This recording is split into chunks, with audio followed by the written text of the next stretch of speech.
दोस्तों नमस्कार, स्वागत है आपका 4 PM पर। मैं हूं आपके साथ अदिति। पत्रकार के तीखे सवालों के आगे पूर्व सीजीआई डीवाई चंद्रचूड़ की बोलती बंद हो गई। ऐसे ऐसे सवाल चंद्रचूड़ साहब से पूछे गए कि बीच इंटरव्यू छोड़कर निकल जाने की स्थिति आ गई थी। मतलब उनके जगह पर मोदी जी होते तो वहीं पर माइक छोड़ करके दोस्ती बनी रहेगी कहते हुए निकल लेते।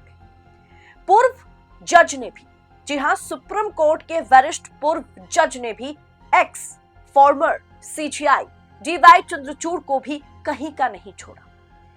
दोस्तों आपको याद होगा कि सीजीआई डीवाई चंद्रचूड़ का कार्यकाल काफी विवादित रहा, खास करके वो जो लास्ट इनिंग यानी जो आखिरी पारी वो खेल रहे थे, उस समय में उनके कई फैसले, या फिर आप कह सकते हैं कि नरेंद्र मोदी के साथ गणेश चतुर्थी के दिन जो फोटोज वीडियोस वायरल हुए थे, उसके बाद उनके कुछ बयानों के बाद सीजीआई डीवाई चंद्रचूड़ या पूर्व सीजीआई डीवाई चंद्रचूड़ सवालों के घेरे में आ गए थे। दोस्तों हाल ही में उन्होंने एक किताब लिखा है। उन्होंने जो किताब लिखी है उसका नाम है व्हाई द कॉन्स्टिट्यूशन मैटर्स।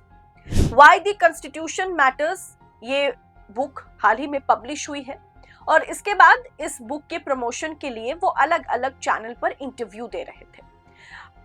मतलब हाल ही में 2 इंटरव्यू की बात मैं करूंगी। पहला कि उन्होंने ललन टॉप को, सौरभ त्रिवेदी को उन्होंने इंटरव्यू दिया, वहां पर भी उन्हें इस सवाल का जवाब देना पड़ा जिसके बारे में मैं आगे आपको बतलाऊंगी। और इंडिया टुडे के पास सेमी ग्रुप है इंडिया टुडे, राजदीप सरदेसाई को भी उन्हें व्हाई द कॉन्स्टिट्यूशन मैटर्स इसके प्रमोशन के दौरान एक इंटरव्यू देना पड़ा। और इस इंटरव्यू में राजदीप सरदेसाई ने एक ऐसा सवाल पूछा और जिस अंदाज में पूछा, यकीन मानिए वहां पर अगर मोदी जी बैठे होते तो माइक खोल करके फेंक देते और कहते दोस्ती बनी रहेगी, कहते हुए वो चल देते।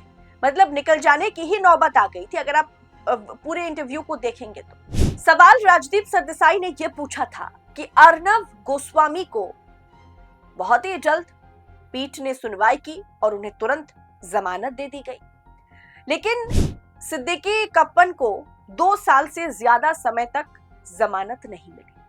वहीं अगर शर्जील इमाम या फिर उमर खालिद की बात की जाए तो उनकी तो हेयरिंग तक स्टार्ट नहीं हुई है, उनकी तो हेयरिंग नहीं हो रही है। 5 साल से वो जेल में कैद है। तो जमानत प्रणाली में इतनी मनमानी क्यों है? क्यों ये जो चयन प्रक्रिया है, ये पार्शियलिटी क्यों है कि अर्नब गोस्वामी के लिए अलग है और इन लोगों के लिए अलग है?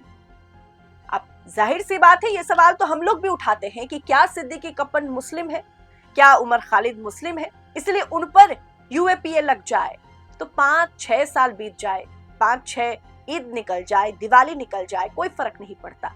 लेकिन अर्नब गोस्वामी पर यूएपीए लग जाए तो उन्हें 2 दिन में छुड़ा लिया जाता है। तो ये सवाल जस्टिस चंद्रचूड़ से पूछा गया, क्योंकि ये उस समय हुआ था जब वो बतौर सुप्रीम कोर्ट के जज रहे, वो बतौर सीजीआई रहे। अब दोस्तों चंद्रचूड़ साहब ना जवाब दे नहीं पा रहे थे।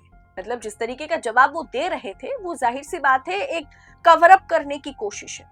आज भी उमर खालिद, शर्जील इमाम, दिल्ली दंगे का जो केस था उस पर आज सुप्रीम कोर्ट ने दिल्ली पुलिस को नोटिस जारी किया है और फिर एक नई तारीख दी गई है। तो बात यही खत्म नहीं होती। और उसके अगर आप कमेंट बॉक्स पढ़ेंगे ना तो आपको दिखेगा जस्टिस चंद्रचूड़ के लिए, पूर्व सीजीआई के लिए किस तरह की बातें की जा रही है। अब इसी संदर्भ में हाल ही में चंद्रचूड़ साहब का बुक लॉन्च हुआ है, बुक पब्लिश हुआ है और उसके बाद वो अलग अलग चैनल पर जाकर के इंटरव्यू देते हुए नजर आ रहे हैं। और ठीक इस बीच सुप्रीम कोर्ट के एक और पूर्व जज जस्टिस नरीमन ने जो कुछ भी कहा है वो वाकई चंद्रचूड़ पर बड़ा हमला है। उन्होंने ये कहा, मतलब जस्टिस नरीमन ने कहा है कि चाहे दैवीय हस्तक्षेप हो या फिर गौ हस्तक्षेप हो या किसी भी अन्य प्रकार का हस्तक्षेप हो, यदि कोई जज कोई निर्णय देते समय किसी और के हस्तक्षेप के जरिए निर्णय सुनाता है, वर्डिक्ट सुनाता है, तो वो संविधान की शपथ का उल्लंघन कर रहा है होता है। तो वो संविधान की जो शपथ उन्होंने ली है उसका वो उल्लंघन कर रहा होता है। सीधा हमला जस्टिस पूर्व सीजीआई डीवाई चंद्रचूड़ पर था। उन्होंने कहा, आपको केवल संविधान और कानूनों की शपथ पर चलना होता है जब आप किसी जज या एक जज की सीट पर बैठते हैं, और जब आप संविधान और कानूनों की शपथ पर चलते हैं तो आप निश्चित रूप से अपनी नैतिकता भी लाते हैं। बस इतना ही है। चंद्रचूड़ के खिलाफ सुप्रीम कोर्ट के पूर्व जज जस्टिस नरीमन ने बहुत बड़ी टिप्पणी कर दी है। पिछले साल आपको याद होगा, जैसे मैंने आपको बताया था शुरू में भी, कि पिछले साल ही पूर्व चीफ जस्टिस डीवाई चंद्रचूड़ ने कहा था कि अयोध्या बाबरी मस्जिद विवाद ऐसा एक मामला था जिस पर उन्होंने उनके लिए निर्णय देना बड़ा कठिन था। 5 जजों की बेंच थी, लेकिन उनके लिए निर्णय देना, वर्डिक्ट सुनाना बहुत ही कठिन था। तो इसका समाधान खोजने के लिए वो खुद भगवान श्री राम से प्रार्थना करने लगे और भगवान श्री राम को कहने लगे कि आप मार्गदर्शक कीजिए, आप मार्गदर्शक बनिए, मार्ग हमें दर्शाइए, हमें बताइए हमें क्या करना है। जबकि पूरा का पूरा मसला जो है वो श्रद्धा, वो आस्था पर, राम जन्मभूमि और बाबरी मस्जिद पर था।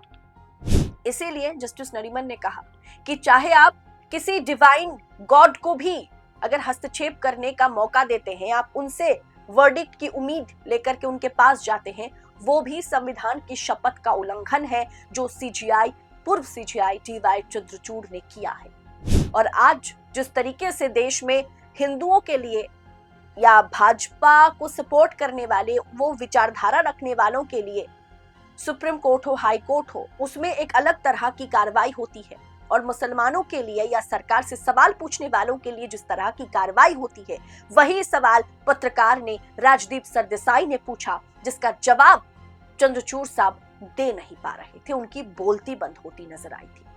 और साथ ही साथ एक जज जब संविधान की शपथ लेते हैं और उस कुर्सी पर, सीजीआई की कुर्सी पर बैठते हैं, तो वो किसी पॉलिटिकल कह सकते कि पॉलिटिकल फिगर को घर पर बुला करके गणेश चतुर्थी की प्रार्थना करना, आरती उतारना और उसका वीडियो जारी करना, फोटोज जारी करना, ये शोभा नहीं देता।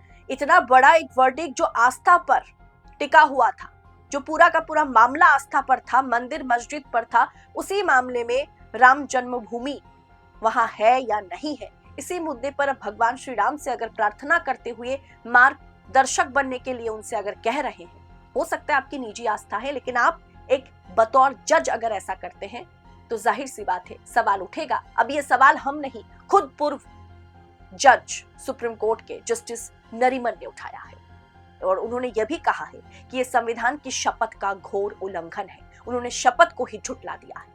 दोस्तों, इस पूरे विषय पर आपकी राय क्या है, कमेंट बॉक्स में बताइएगा जरूर। कहता है ना कि चाहे आप कितना भी पाप करें, आपको हिसाब कभी ना कभी देना ही पड़ेगा। वही हिसाब क्या पूर्व सीजीआई डीवाई चंद्रचूड़ को देना पड़ रहा है रिटायरमेंट के बाद? आप अपनी राय कमेंट बॉक्स में खुल करके लिखिएगा, और ऐसी तमाम खबरों को पड़ताल के साथ पाने के लिए 4 PM न्यूज नेटवर्क के साथ बने रहे। मुझे दीजिए इजाजत। बहुत बहुत शुक्रिया आप सभी का। जय हिंद, जय भारत।